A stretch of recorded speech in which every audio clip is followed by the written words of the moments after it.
everybody, welcome in. It is Wednesday, April the 19th, and that means it's time to talk with former Wolverine Jim Scarcelli, who's on the line. Great to see him. Scar, what's going on? How are you? Hey, life is good, man. I looked at those spring games of our three of our hated enemies, and none of them look great. Everybody we can handle. I saw the Buckeyes, took a look at the Spartans and the Nittany Lions. Nothing we can't handle. Then we got the Red Rocket rolling in. So we got good news, man. A lot of good news happening for the Wolverines. You might say, what? Andy Dalton is coming to Ann Arbor? No, that's not what Scar means. Jim is going to look at some spring film, and like he has the last couple of weeks, it's been very entertaining, very informative, and he'll do that again. He mentioned the OSU Spring Game. He's got some thoughts specifically on the Buckeyes and what they did at their Scarlet and Gray game down at the Horseshoe. But that's right. We'll start with the Red Rocket accepting the challenge. And Scar, for those that do not know, there's the Red Rocket there. He committed to Michigan. Jack Grusser, he decommits from Harvard and commits to Michigan. He said he appreciated everything the Harvard coaching staff had done for him. He's ready to work and go to Michigan. What I wanted to ask you first, because I know you're going to put some of the film up. There's a picture with, flanked by his dad and Jim Harbaugh in the football office. Is that, what's it say about a kid who has got a scholarship, or I don't know how it works at Harvard. I mean, he's gonna be able to go to Harvard, but he decides to not go to Harvard and head to Ann Arbor to try to play football at Michigan. What's it say about him? I mean, he was a kid that had he had some Power 5 offers, Danny. He had a lot of MAC schools offered, and there's some East Coast Power 5s. There's the academies wanted him. This is a guy that was wanted by a lot of people. It's he's got some. He had a love of Michigan. His dad went to Michigan. And so, you win 2 championships in a row. Those things matter. Sometimes you might have a connection with an alumni, this, that, or whatever. And if you're losing, it doesn't matter. But when you're winning, you got momentum. You got the great education. You got the great tradition. The kids wanted to go. You looked at his some of the stuff he said. He wanted to go there. And he's but he's a guy that a lot of people liked. And the title is preferred walk-on, okay? But let me tell you, that stuff ain't like it used to be. The NIL has changed a lot of that. Michigan has made it clear that they have something for everybody. So every kid is going to get something. So I think it just changes what you're able to bring in, the guys you can, some of the things you can offer guys. But I think he's a real good player. I watched his stuff, watched his film. Plays at a big school in New Jersey, and I think it's, we don't have a quarterback in that class. I don't think we didn't get a quarterback in the 23 class, right, Denny? No. Yeah. So anyway, this gives us a guy, and we're going to look at the film. I see, when I look at the film, I see everything that I want, and in a quarterback, and it's, he can throw it, he can move, he's elusive, he's a smart kid, he's competitive, he's tough. And all the things that, you want in your quarterback. Yeah, and you never know. You can never have enough competition. You can never have enough quarterbacks. And when you're talking about Michigan, you're saying what you said about name, image, and likeness, and I agree with that. The way guys can get compensated now, but it was back in '97 that the preferred walk-on was starting for Michigan and won a national championship in Brian Greasy. So, stranger things have happened when it comes down to that. You know what I'm saying? Yeah, I hear you, man. So we got some of his, you want to take a look at his stuff here? I just got this off the computer, his highlight. Absolutely, I do. Give me 1 second. And there it is. He plays in a good league. This is good competition.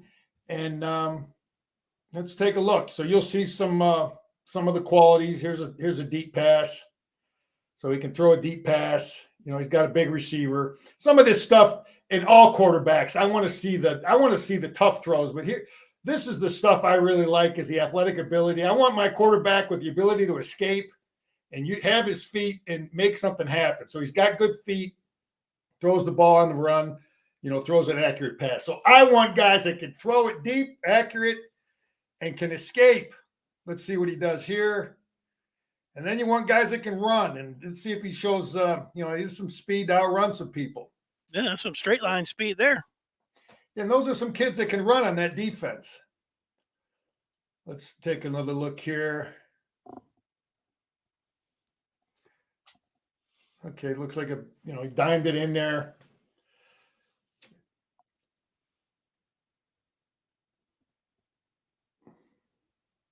Good. Nice. That was a nice one. Corner route. But yeah, Danny, you want the guy, you want your quarterback that can compete, that can move, and throw an accurate pass, man, and have some toughness. Quarterback's got to be tough. There's an accurate pass. Tell me when you've seen enough. I just wanted everybody to take a look. That they got this kid listed as a 2-star. Look at the athletic ability again. Get outside the pocket. I mean, I think you could take that 2-star stuff and stick it up where. Yeah, you think it would be a little bit more. This is a play I really like. This is one I want to run this again, Dan. This is the stuff I really like. This is what you want to be able to do, especially with Michigan. We want to run inside runs, some predetermined runs. There's a guy that's jukes. That's the stuff you want to be able to do in the Michigan offense. That's what we did with JJ his whole freshman year. We ran him. We got Alex Orji doing those things now. I'm sure Jim sees this guy as the kind of, here's some more escapability, outrunning this kid. So again, that's the stuff you want, man. The days of the statues in Ann Arbor, I hope they're over. I mean, those guys, again, I'm gonna look at, I'm gonna talk about Ohio State. That's what I see over there. I don't see a lot of guys that can move. I like that. I like going against guys that can't move. One more play and we'll shut it down, Denny. But this is the Red Rocket out of New Jersey. He's going to compete. So I'm glad we got him. One more. Let's see what he does here.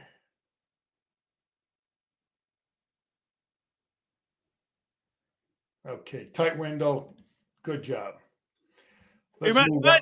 Reminds me of Sonny Jurgensen, Scar. When I looked at his film, the first thing I thought, I mean, he's 6 foot, maybe 6'1". I don't know where. I think he's somewhere in there. But I see the Georgia quarterback. A guy that wasn't highly recruited, but all he did was win. And there you go, right there, man. Mark thinking same thing as me. Prefer Watkins. Stenson Bennett was that kind of a kid. And all he did was win. He won 2 national championships. Smart, accurate, athletic, pain in the butt to defend, man. So I'm glad we got him. He'll be in the mix. Competing. So I say Jurgensen because, before Andy Dalton, or Carson Wentz, if you had the red hair, people, and you were a quarterback, they talked about Sonny Jurgensen. This was a bit before my time. I think even before your time, Scar. I remember him. Yeah, that's right. He did have red hair. I remember. He did. Let's see. We do have some feedback. Let's see. Scott, saying that I feel better about myself as I was a 1-star. My football career ended after my sophomore year. So, that was, there were never any false illusions there. But I love the game. Scott, good young prospect. We can develop him, maybe a backup, maybe a number 3. Richard saying the guy moves better than a 2-star. The competition might be 2-star. What about the competitions? I think he plays in a good league. You can check that league out in that school, and I believe that is one of the better leagues there. Okay, there we go. Take a closer look, our listeners. You want to take some more? He's got a lot more film there. I'm just glad we got him, and he's going to compete, and he could be a special guy. Wish him well. Jason mentioning 135 days till kickoff. It was pointed out Vince yesterday wanted me to put a countdown on there, and there it is, the Vince countdown to kickoff, 135 days. Scar, when do you start counting it down for the college football season? People are starting right now at 135. I'm enjoying the hockey and the basketball playoffs so much. When they're over and it's just baseball, and so that'll be sometime in June, and then you got July, and then it's just, I think July is when I start looking and thinking, okay, how many days? Benny, when I see that Vince counting down 135, I just remember as a player and as a coach, this is the time, in college, okay, you're kind of breathing a little bit. You're just going to school. Maybe you got a summer job. You're just lifting and running. And then every day you get closer and closer. Every week you get closer and closer. You just, the stress, the buildup, getting your mind ready for doubles. The double sessions back in the day were just tough. 2 of the toughest weeks of your life. A Bo Schembechler double session. So, and then as a coach, it's the same thing. You just, because what happened once you get started, man, it's a 3-month grind. So you got to get your mind mentally ready for that. So I don't know that I answered the question. I looked at it from a player coach standpoint, as you're slowly getting your mind ready for what's about to come, and you got to be mentally ready, because it's a long marathon. Scar, you had the playing days, and then you went into coaching for 25 years, and now I think you're a budding professional poker player as well as a media star. But Scott is asking you if you'd be interested in going down to Wayne State and helping out Tyrone Wheatley, as he has gone down to Detroit to be the head coach of the Warriors. Well, Tyrone Wheatley's going to get it done. I've watched him play. I was on the sideline when he was a senior in high school, watching the most unbelievable running back I ever seen in high school football. And I met him once, and he's going to do well. He doesn't need me. He's got a good staff. I've been watching the guys he's been bringing in, and I wish him well. He had a little shot at, was it Murray or Morehead State somewhere? He was just that recently, where he was the head coach for like 3 years. He had a couple of Michigan guys with him.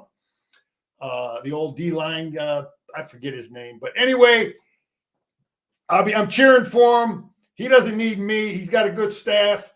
I know a lot of guys in coaching and that are still in high school coaching that are ready, willing, and able to help send them some kids. Keep some of these good players close. So he can build it. He knows the whole community. He knows the whole Metro Detroit. Try to keep some of these kids downtown. I love Tyrone Wheatley. I loved him as a player. I interviewed him when he was at the historically black college, and listening to him talk about giving back to the game, and it was all about everything that you would want to hear from anybody, and coaching kids and everything that it's all about. I mean, you walked away, I walked away. It's like, that guy's great. And yeah, he's humble. You wouldn't know he was an All-American player. He's just a humble team guy, man. So that's great, and he's instilling that in his players. Yeah, and Wheatley could have left, and and nobody would have said anything after his junior season. And back then, not any name, image, and likeness. And I don't know about his background, but I don't know that he was, his parents were millionaires or anything. So he, as a running back, decided to come back for his senior season. It ended up working out because he was a pretty good pro too. But most guys, when they can go pro, they do. All right, Scar, we want to tell everybody about the Maize and Blue Review. And if they are not members, that they should go ahead and sign up by going to michigan.rivals.com and join the Maize and Blue Review today. All day, all night. You can go on there, the Den. You get involved in discussions, recruiting, know what's going on, both football and basketball. So we'll see you over there on the Den, michigan.rivals.com. All right, Scar, I've got a couple more pictures up here of you with the telestrator. I don't know if you diagram it this much with an arrow over here or hot read, but you got the telestrator and you've been working on it, and we can look at a little film when it comes down to what from the spring game. You got a couple of things that you wanted to show us? Well, listen, I spent the first 3 weeks back. We looked at D line. We looked at front seven on defense. Last week we looked at offensive line and tight ends. Today I'm going to finish it up. This is the first half, so we're finishing up the first half. Next week I'm going to, because there's a lot of young guys that didn't play until the second half. Next week I'm going to take a closer look at some of the young guys because I don't have hardly any Alex Orji film on here. And so anyway, next week, I'm going to take a closer look at second half. So it is what it is. I think this stuff is important that we look at this. So we're going to look at the secondary. Here's a nice job by number 3, Saab, getting a lot of work. Wait a second, Scar. Go ahead. Get me up and running there, Denny. That is not the film. I think you have the other screen. Maybe we have to X out of this one to put the other screen up there. I'm not sure because I don't see it down. Okay, let me get rid of that one. Are you seeing it now or no? No. Oh, no. Let's go back to you. All right. Okay, I can see you there. Now let's go back to the other screen. You're not seeing that? No. Oh, boy. Let's talk about something, Danny, while I mess with it. I got this on my notes. Unlimited visits. Let's talk about that and my thoughts on the unlimited visits. Well, let me tell everybody what you're referring to when you take as a high school player, you take, visits to a college, official visits. There has been a limit. I don't know what the limit was. Was it 5? Was it 10? But now it was 5. Okay. When I played, it was 6, and it's been 5 for like maybe 20 years, and they just changed it to unlimited. Yeah. So what do you think the idea behind, because it seems right off the bat like that, how about if you want to increase it by a couple, but saying unlimited visits doesn't make any sense to me. Is there any reasoning behind it? You think it would be good? I think it's just probably less regulation. They want less, the things are just getting to the point where you want, let guys do what they want. Let the colleges do. If the kids want to take 10, back in the day, way back in the day in the 70s, it was unlimited. I'm pretty sure it was unlimited. And then 1980, when I was getting recruited, it was 6. Okay. And then they changed it to 5. And I think a lot of that had to do with finances. A school like Michigan, financially, if they're recruiting against and got like Indiana, okay, who has a bigger recruiting budget? Who can afford to fly guys in from California, Florida, all over the place? Michigan or Indiana? So who would have an advantage? I think that's why they wanted to put limits on the visits. So now it's unlimited.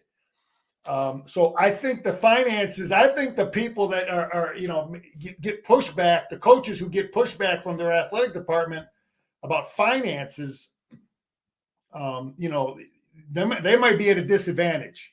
You know what I mean? Like if Michigan wants to bring guys in that are taking 10 visits, obviously you have to weigh that. Is it worth it, to bring guys in that are taking 10 visits? But it's something to anyway, I think the guys that have financial issues, pushback from their athletic department are going to be at a disadvantage.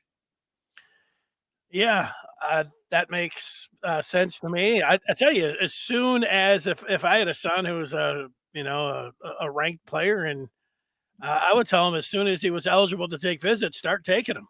See the world, see the country. Then go to Danny, pop over and take a look. See if you can if it's showing up. Nothing yet. Okay, I'm going to log out and try again. Okay. Go ahead. What else do I have on my list here? Well, we're talking about. Go ahead. What else? Go ahead and log out, and then come back in and see if you can put that up there. Okay.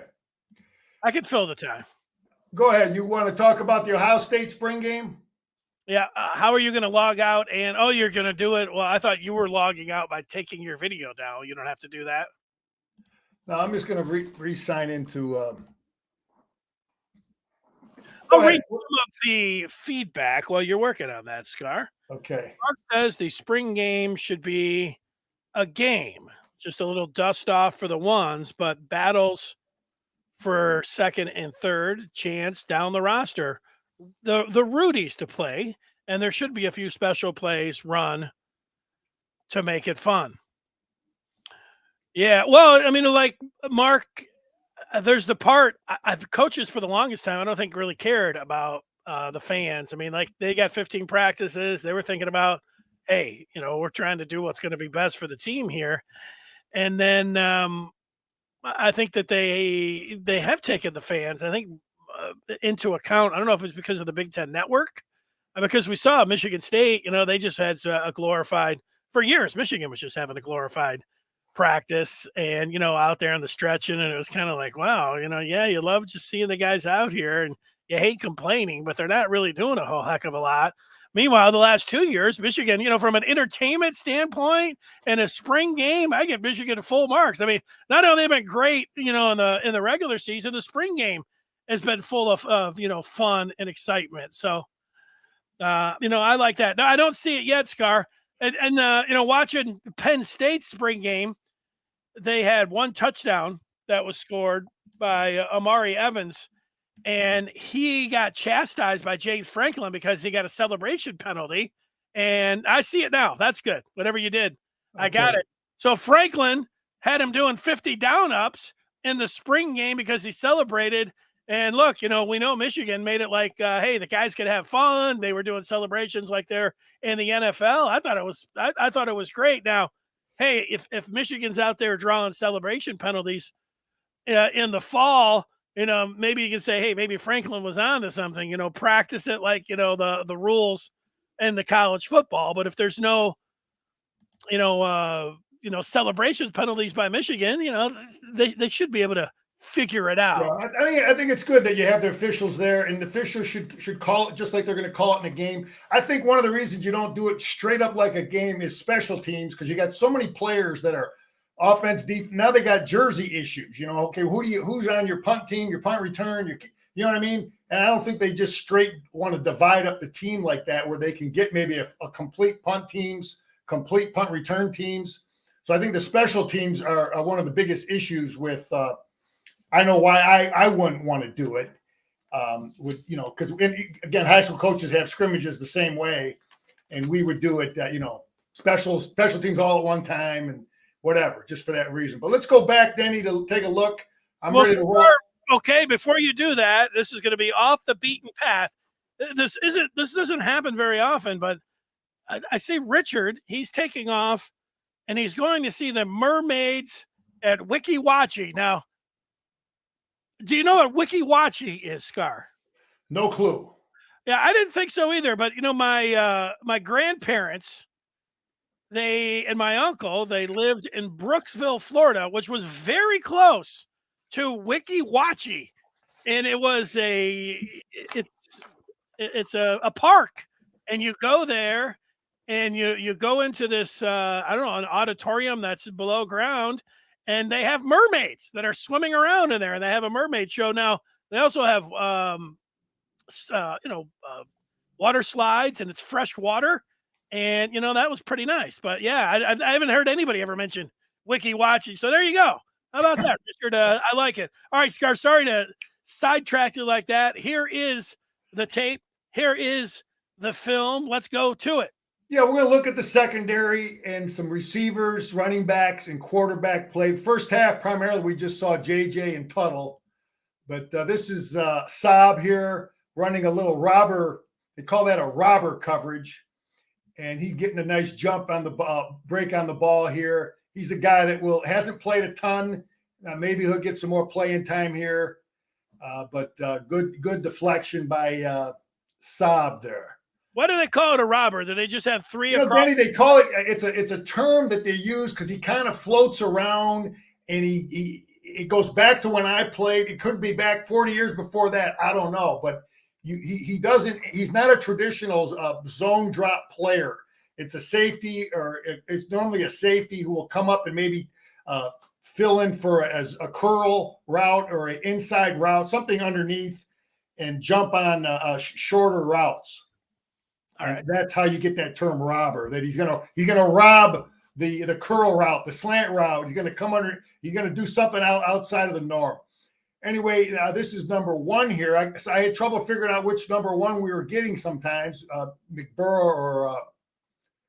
But we got to get good breaks. So the coaches are looking at this stuff, Denny. Coaches are looking at secondary guys. They want to see backpedal, break, tackle. Okay, so I think that's Walker there, but that's what they're looking at from the secondary. Coaches want to see guys that can backpedal and break. All right, here's Quentin Johnson. Let's take a look. This is the interception. This is just, I don't know what JJ's doing there. Overthrows his tight end. But still, even though, it's a good thing to catch the football. We know that it's not always an easy thing to do, but he catches it. So that's Quentin Johnson, young guy that's didn't get a lot of work last year, but he will be in the mix. Nice catch. So here's Tuttle at quarterback. I think he gives us enough of a run threat. Here's Barry. You can see already Barry, they like him bringing him off the edge. You can see he brings the toughness. You'll see many plays they brought him off the edge. But again, here's Tuttle, and they're when he's in the game, and he will play. I think he's going to be a guy that's going to be in some type of rotation. They are not going to be afraid to run him. Here's Fred Moore. This kid's a freshman, should be in high school right now. And here's Sanistril getting a nice drop and tackle. So there's a true freshman kid and Sanistril gets a nice break on it, nice tackle. So that's what, coaches are always looking for that. Get a break and then get him down on the ground right there. Get him down on the ground right where he catches it. So that's a good job by Sanistril. We know he can play. But in this, the coaches are always they're looking at these guys they don't know about. The secondary coaches trying to find guys that, that haven't proven they can play. So here's an inside run, but you want to see, now here's your two safeties, 0 and 6.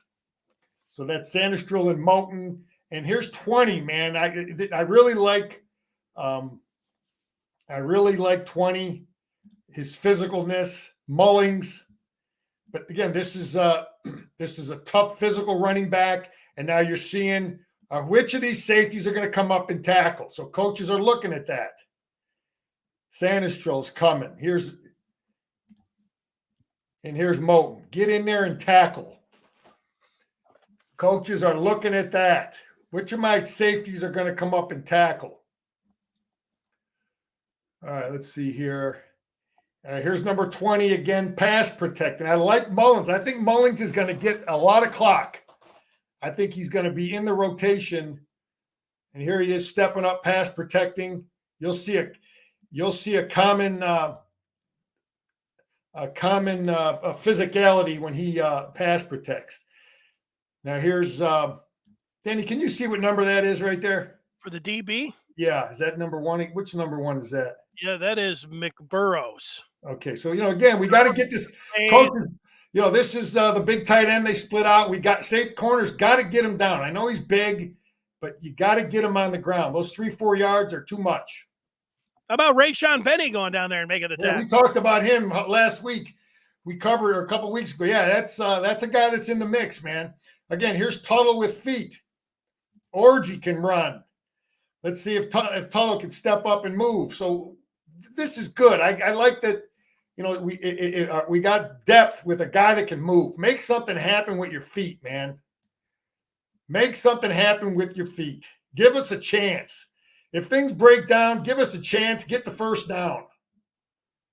So Tuttle can run. Orgy, we're going to look at Orgy next week. He can run.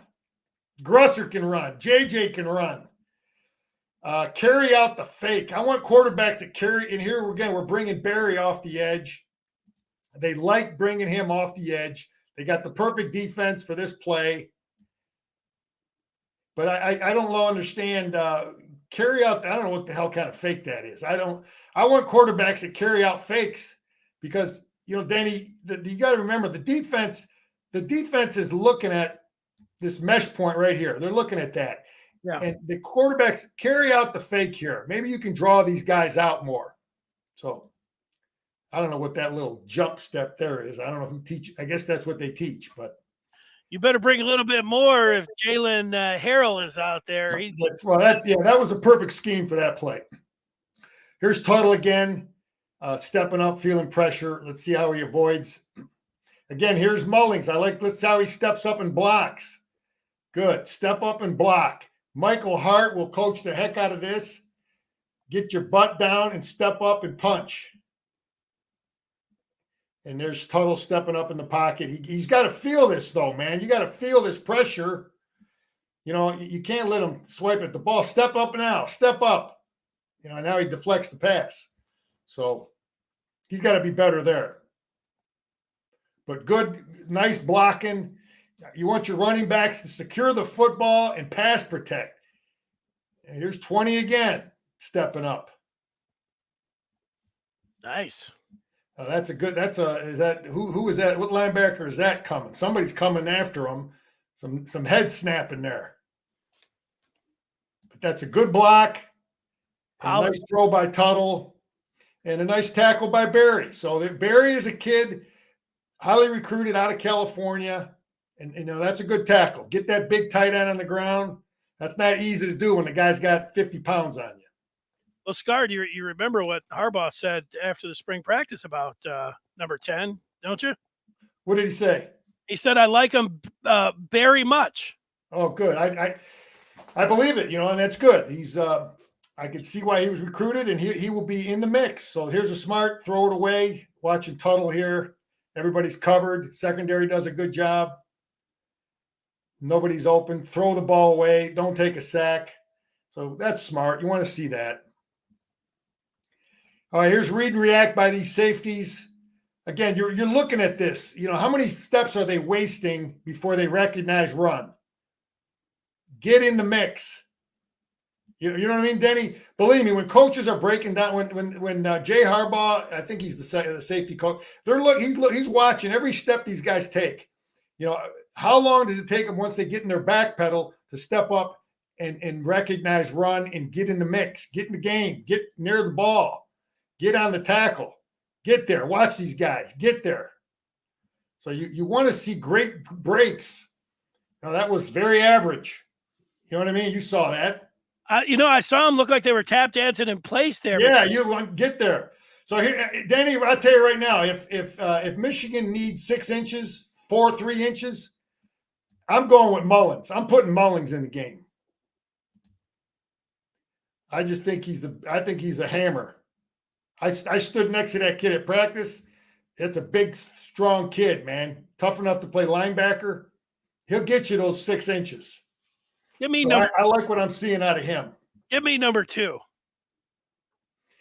Well, he don't have the thing about Corum will give you got the broader selection of plays that the defense has to honor. But is he going to run over a linebacker like 20 will? If that linebacker's unblocked, Denny, who's going to run him over for 6 inches? Well, Corum. So here's what do I got here? Here's Tuttle running. Again, they're bringing Barry. So you're going to see some Tuttle runs when he's in the game. Here's quarterback.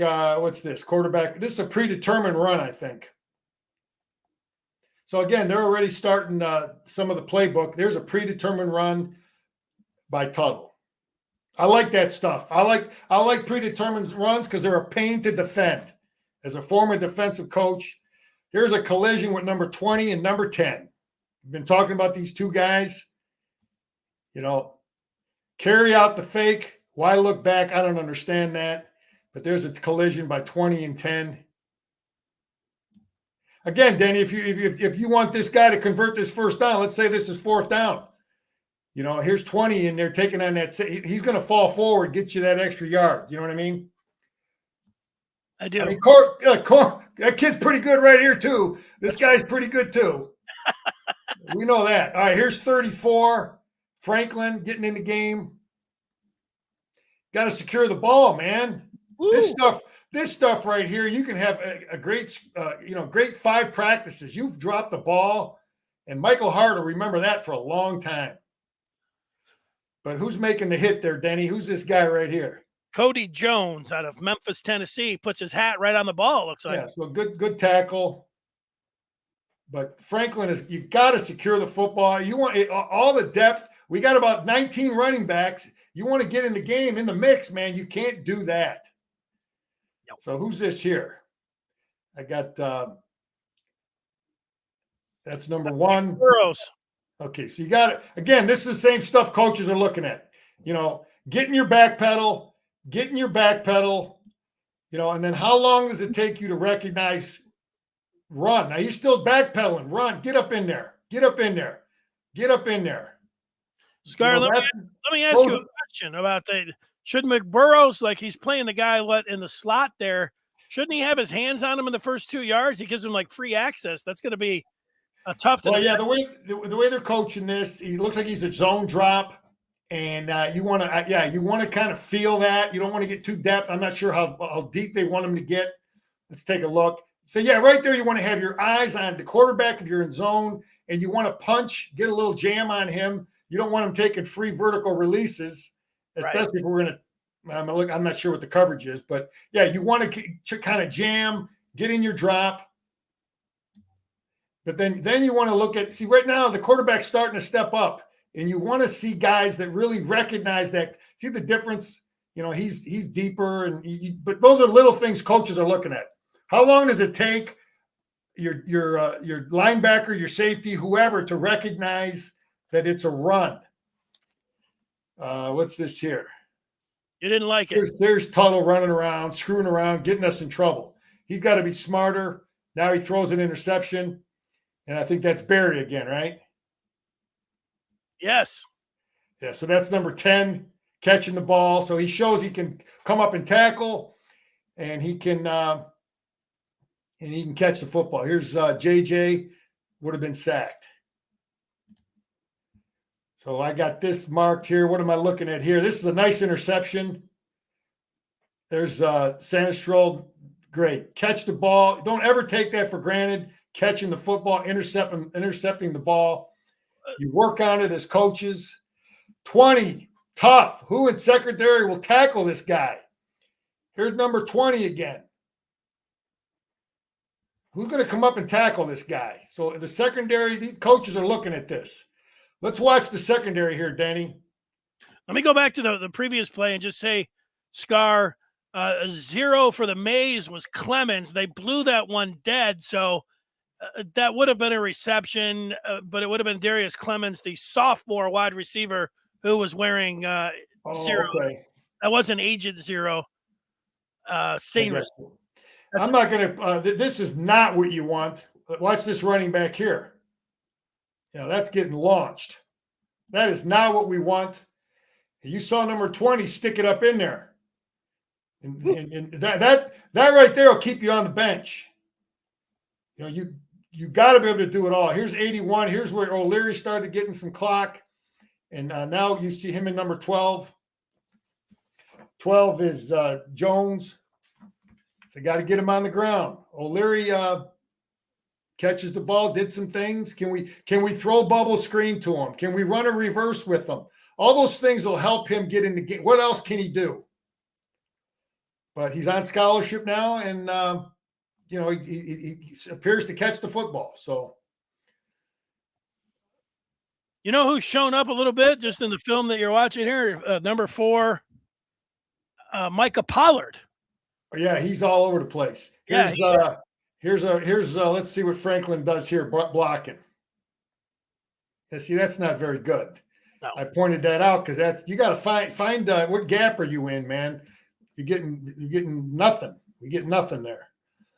But here's O'Leary. Here's O'Leary down here. Nice throw by JJ. And not sure how they're defending it if they allowing that route like that, but Couple more plays. Here's 81. Here's O'Leary again, up against Walker. And Walker will keep getting better. He'll figure out his technique. Hasn't had a ton of reps. Nice throw by JJ. Nice catch. But again, that he has to, Walker's got to learn where are you on the field? How much respect do I need to give a guy on the 5-yard line compared to the 30-yard line? You know what I mean, Denny?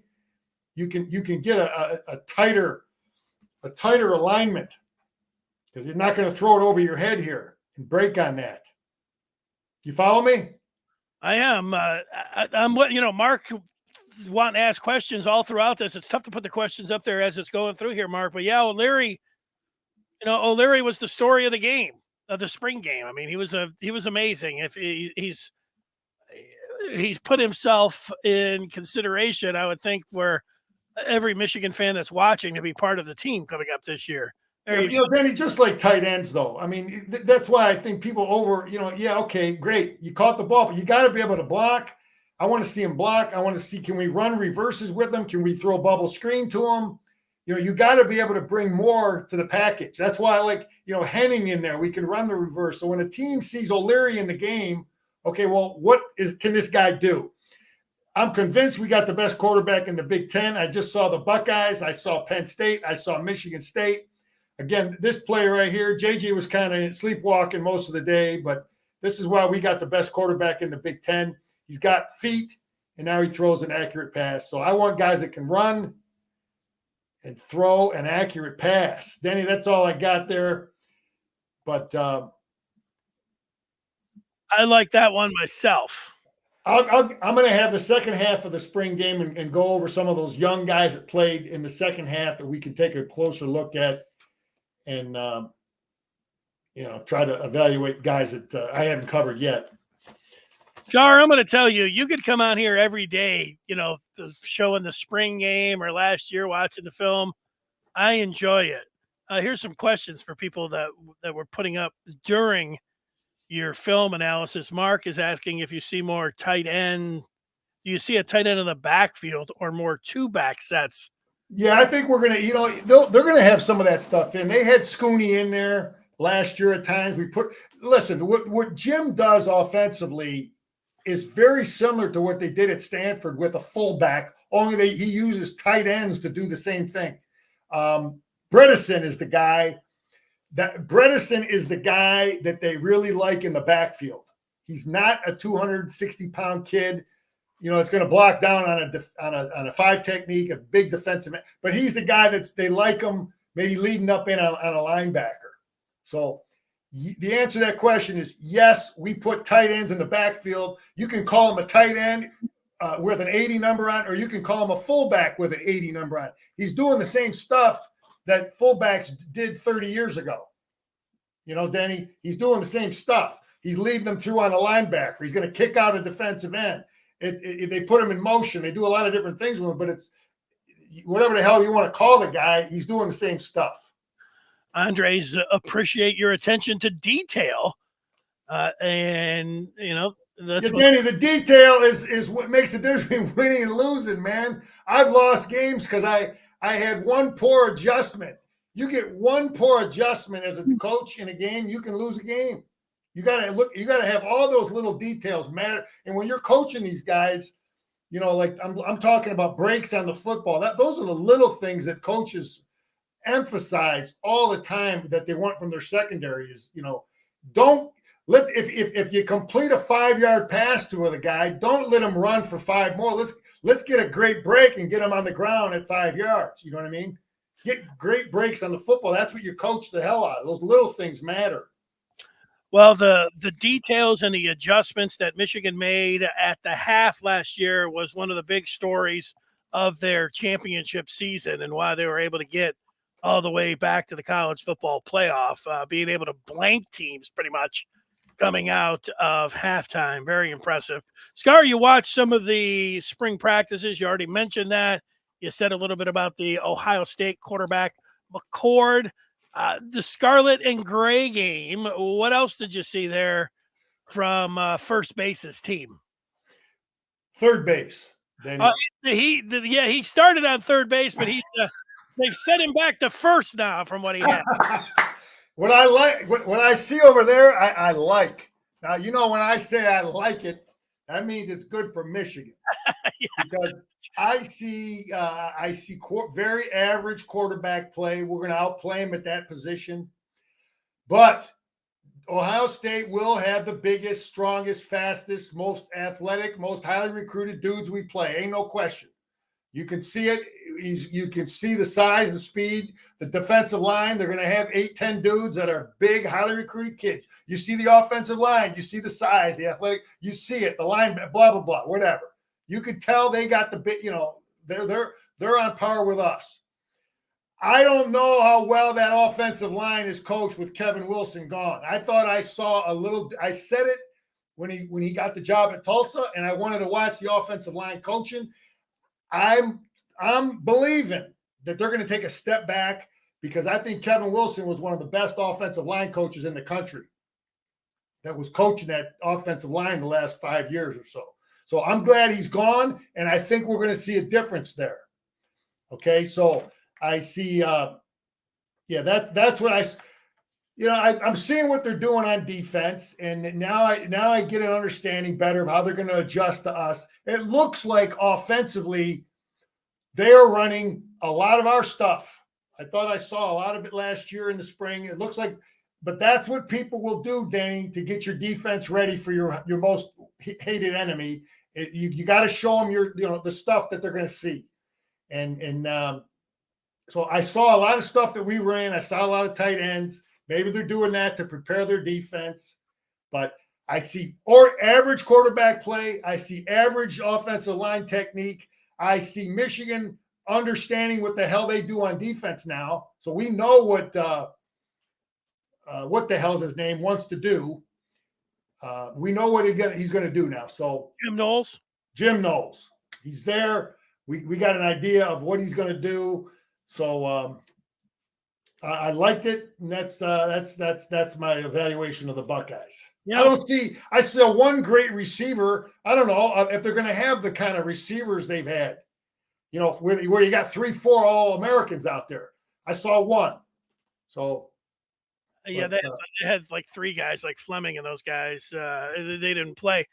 The thing for me is, and it was really remarkable about how every year, you'd say, I remember when Fields was coming in, and of course, a Day was coming in as well. And I thought, well, this is really going to be Michigan's chance.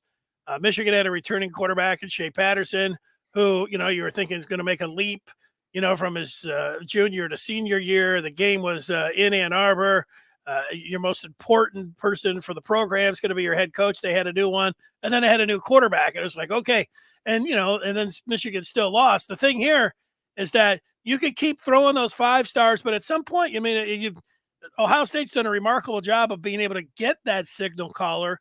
But I'd take a look at Clemson. They had it going. They had Lawrence, and then you just keep thinking, well, yeah, Uwe Ungalale, he's just going to go in there, and it's just going to keep happening, and it didn't happen for him. And so, that's where Michigan's sitting right here, just as we're in the offseason. Maybe McCord will end up being great. Maybe it'll take him a little while, and then he'll still be great. But, you get in there. Michigan, they have the bona fide quarterback. The game is being played in Ann Arbor. Michigan, has their style. They have their identity. I think, that's why Michigan fans feel pretty good about where. Danny, I'll tell you something that I'm hoping it continues. I would much rather defend Ryan Day than Urban Meyer. Okay, Urban Meyer always had a few plays that he would run, predetermined runs with his quarterback. He wasn't afraid to run his quarterback. Obviously, sometimes those guys got beat up. But I think it made the Urban Meyer offense much more difficult schematically to defend as a former defensive coach. It was nice for Michigan to know that this Stroud they weren't going to have predetermined runs off the edge, the RPO keep, that kind of stuff. So I got a feeling, though, they're going to run these other guys. I think they're McCord kid. I think they're going to run him. It'll be in the offense. But I'm hoping it's not. I'm hoping it's more just straight drop with your quarterback and not want to get him hurt. That's what I'm hoping, because that's easier to defend. But we'll see. All right, that was the Ohio State spring game. All right, Benny, I think it's. I don't know that I've piped in yet, but I did meet Blake Frazier at the spring practice a couple weeks back. Oh, I shook his hand and met his dad. The dad played at Michigan, and Blake. I'm 6'5". That kid's 6'6", whatever the hell. He's a big, tall, strapping kid, man. So he looks the part. Scar, let me ask you, because you didn't tell me this. You didn't. I also met Jack Grusser too last spring. So I shook his hand, and he's got that look in his eye like he's ready to compete. That's what I like to hear. Well, that's what I like to hear. I talked with somebody who was at a Michigan practice that Frazier was at too, so it might have been the same one that you were at. He tells me, I'm talking with him. He says, "Hey, I've got some recruiting info for you." I'm like, "Oh, okay. Well, that's going to be nice. I want to hear it." He said, "Frazier, the kid, his dad, Steve Frazier, he's telling me the story. He's like, at the end of the practice, Harbaugh pulls everybody in. He's bringing the coaches, the players, and the recruits, and everybody's in there, and he's telling everybody, Michigan's back. There's a lot of buzz, and whatever he did, to just get everybody fired up at the other practice, and everybody's like, go blue." And he said that he saw Frazier, and he said he was almost overcome with emotion, where he was almost in tears. And he told me, he's like, that kid for sure is going to be committing to Michigan. And I was like, okay, I'm in. I'm in. Did you see that? Were you there where Harbaugh was? I had left before they ended practice, but he grew up in a household where, dad was a player, and I'm sure there's a couple of Michigan helmets and jerseys hanging around that house. So, we got that kid out of Austin, Texas, man. So there's this picture right there. Yeah. So anyway, he is a put together kid. He's been in the weight room. He's every bit of 6'6", and I saw his film, and he's an athletic kid, man. We are bringing some offensive linemen in. You win 2 championships in a row. That's what happens. Scar, I got one more for you, and it's a question, and it comes from Mark, who has been full of them today. He says, it's hard to imagine by November Aller and McCord or OSU not ready for the big challenge. What growth do you think JJ needs to achieve his potential? So JJ taking the next step. What do you see there? Just continue to be smart. We got to have him healthy, man. For a game, that's the big thing I want, because I think he's a pretty damn good player now. But continue to make great decisions. The quarterback, they got to secure the football more than anything. We know he can run. Be smart, not taking hits. But just continue to make don't take the high risk pass. But I think we're going to outplay him at both those guys. Our guy's better than both of those guys. But yeah, by the time we see McCord, if he's the guy, what's good about Ohio State though too, there's nothing set over there. They got the kid from Oregon State that transferred. They got McCord, and they got the other kid they're kind of high on too. So that's all. There's not something. They're not set on the quarterback position there, which maybe that's good. Yeah, for me with JJ, I would say I would hope that he plays more like he did the first 13 games, and not 14 where he had the 2 pick sixes. But hopefully he is able to learn whatever it was, footwork, the gambling, the staring down the receivers, or whatever it was. Learn from that now that he's gone through it. I mean, he's got great experience in what he's been able to go through the last 2 years, and that was just a first time starter. I'm looking for him, and I don't know what at what point. Maybe he waits to the last 3 games of the season, because I don't think that he needs to do it, through the first half of the season. Maybe just those final 3 games. I'd like to see him run a lot more. Well, listen, every time they run him, Jim is making it. That's a huge decision, because we're looking at Tuttle or Orgy or Dave. We don't know.